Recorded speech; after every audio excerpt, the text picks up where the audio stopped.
All right, we'll kind of recap from last week. Again, just not big on moral victories, but extremely proud of the way our guys played and fought.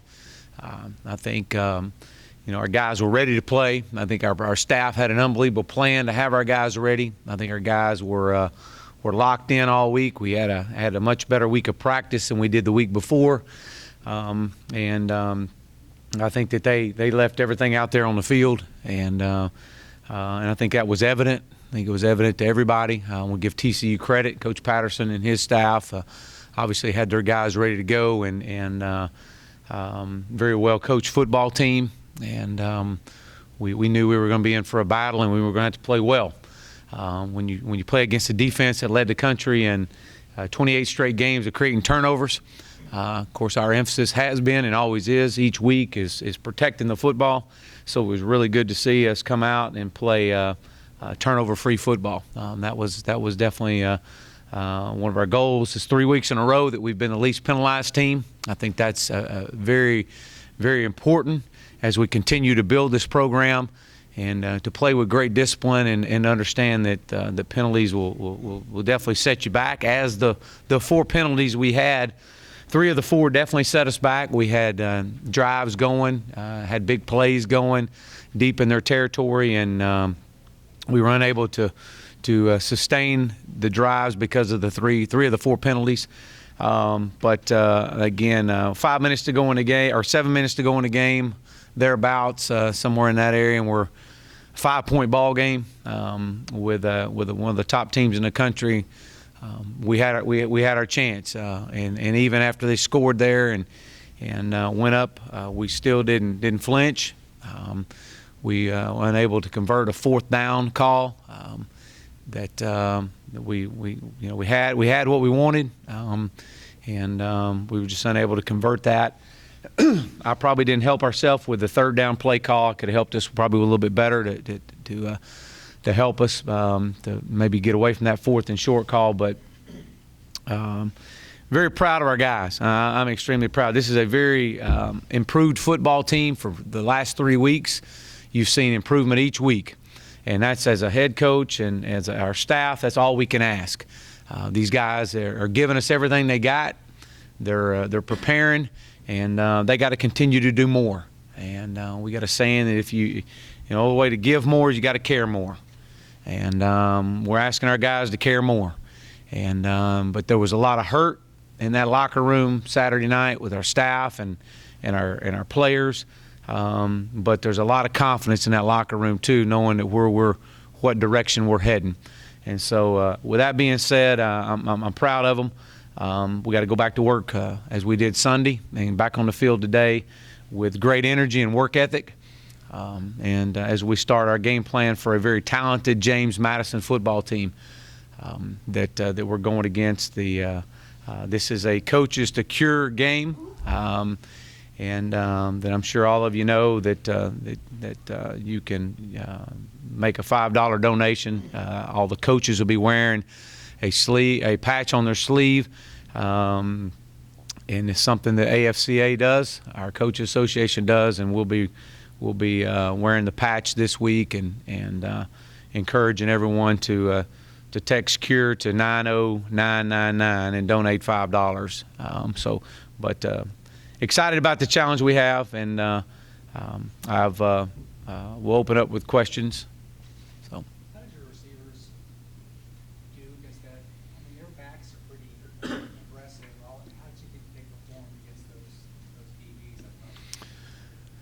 Well, I thought we played with great energy and great confidence. I don't think that our guys were intimidated, I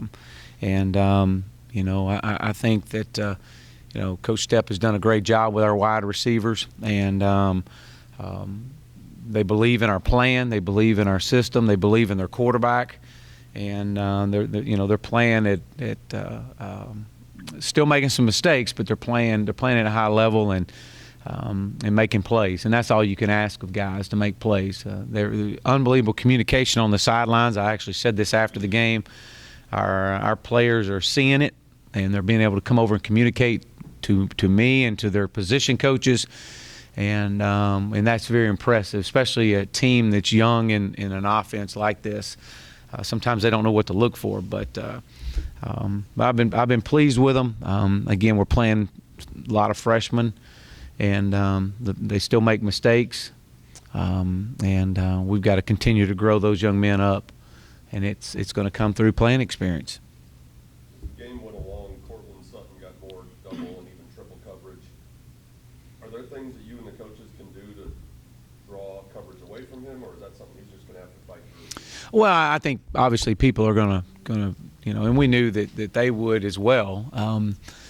Trying to take him away from us, and when that happens, you've got to have somebody else step up. We've had the same situation before when we've had Sammy Watkins and Nuke Hopkins and or Martavis Bryant or Jerron Brown. I mean, we've had guys that they try to take something away from you, but they leave themselves vulnerable for another position. And so, we've got to have other guys really step up. We've got to have some of our freshmen really come on, and they're getting better. I'm really proud of them, but they still make freshman mistakes as you would expect. But it does when you take something away, it opens up something else, and you got to take advantage of that.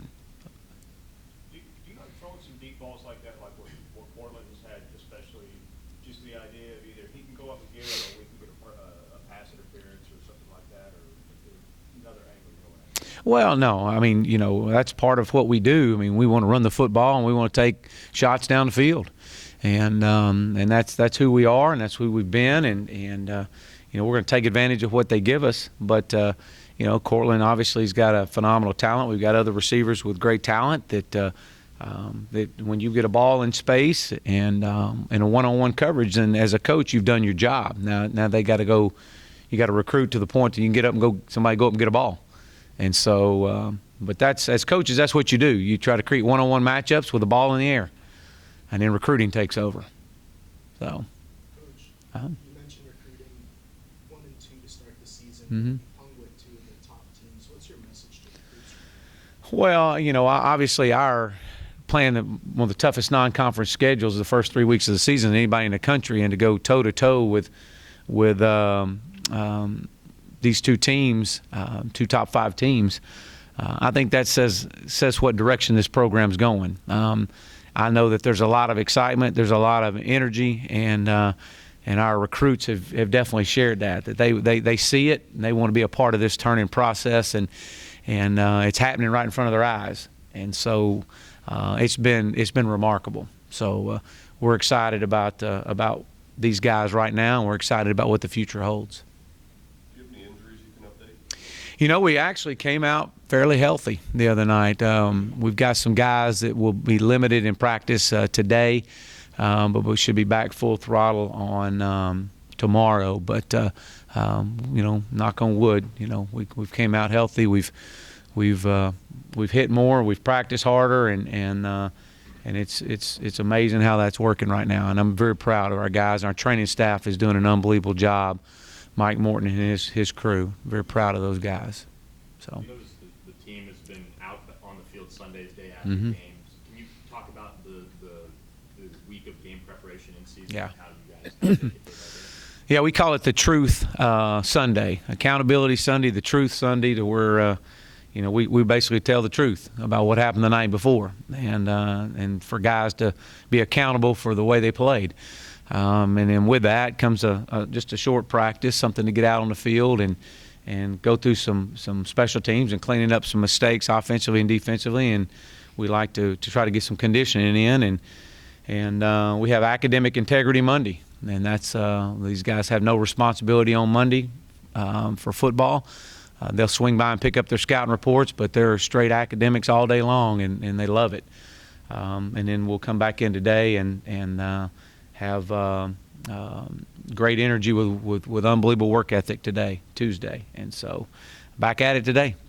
So. Do you have all of your offense installed, or are you still adding things? Oh, no. We're a long way from putting it all in.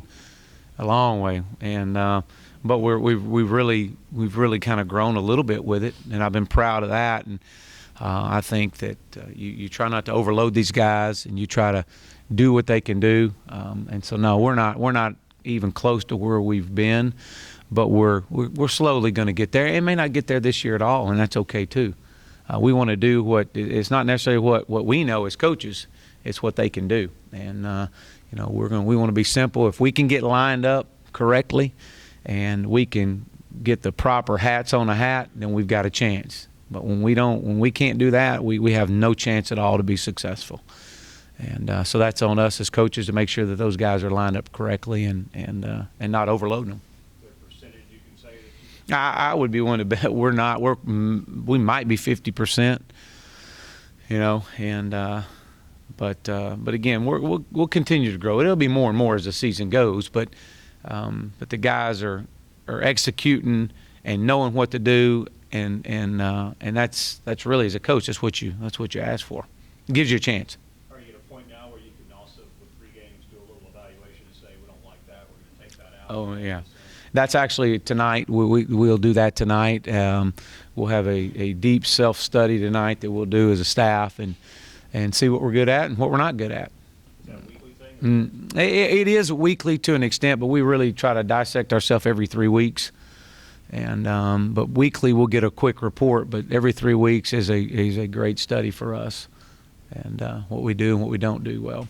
But we play like I said, we play a very talented James Madison team, and I've been around Coach, and he's well known. Was at North Carolina, and we played him there. And then he was the defensive coordinator at Ohio State, and we played him there, in the Orange Bowl. Very, very well respected. I've known him for a long time. Got great admiration for him and his staff and what they've done. I think they've won 11 of their last 12 or 10 of their last 11 games. They're playing with some unbelievable confidence. Don't fool yourself. These guys have gone into Virginia Tech and beat Virginia Tech, and I've seen that on film. It happens every year, but they're very explosive on offense. They got a quarterback that we actually played against when he was at Georgia Tech. Very talented young man. We've seen him in person. They're playing at a breakneck speed offensively. They're averaging about 89, 90 plays a game. 652 yards of offense a game, and 51 points a game, which puts them 9th in the country. But they're similar to us in some ways. They want to run the football. They're very, very good on third down. We have to play great third down defense this week, and they're converting 60% of their third downs. From a defensive standpoint, they're one of the top defenses. They're giving up 17 points a game, which puts them 17th in the country. They're ranked 29th overall defense. But the thing I could say about them defensively, they're very sound. They do a good job of disguising their coverages and their pressures. But they see a fast-paced offense every day, just like ours does. And so, it's not something they're going to come in here and be used to. I mean, they're used to that. And so we're going to have to play extremely well. We've got our work cut out for us. And as I've said every week, and we'll continue to say, our biggest opponent is the SMU Mustangs. And we've got to focus on what we do and how we prepare, and take it one game at a time and one play at a time. So. How much does social media help you in terms of, I know you do a lot of things recruiting-wise and things like that, but just in terms of operating the team, has it become a lot easier to be able to just send everybody one text and all of a sudden everybody knows a time change and things like that? Oh yeah, that's huge, and there's definitely a huge market for that through this profession, and we've obviously we've got services that we use that really help us out. What it does is it saves you time, and as a coach and in actually any profession, you look at how can I save time, and be efficient with my time, and so that's allowed us to do that. But yeah, social media plays a huge role. It can also be a huge headache, but our guys, knock on wood, have done a good job. So. Anything else, guys? On your defense, I know the total numbers aren't all what you want, but things like a couple of 4th down stops the other night, 50 interceptions. Yeah. Any Yeah. to rallying back. Are you Yeah. seeing the signs there with some of the playmaking? Yeah, I am, and we're getting better. We're just giving up too many easy, uncontested plays, and I mean, they throw 3 slant routes for 120 something yards and 3 touchdowns, just on slant routes. And I know that's something that Coach Malone is addressed. I mean, if we'll just make them work for it.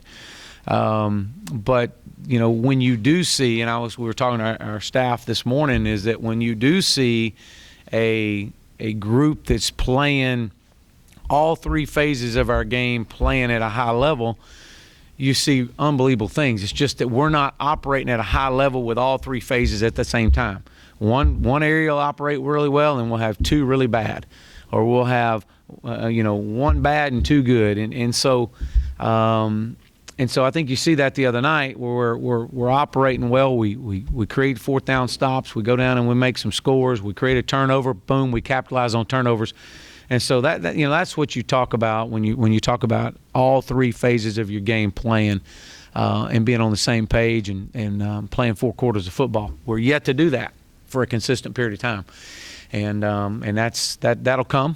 But there were some very encouraging plays, but there's still too many easy things out there, and just even from an offensive standpoint, just killing yourself with drive-killing penalties for 3 of the 4 that we had. And so those things we just got to keep cleaning up. It's part of being a young team. I think we're playing 18 or 19 freshmen right now, but we're going to get these guys keep playing hard. So, anyone else? Thanks a lot, guys. All right, thank y'all. Coach? Mm-hmm.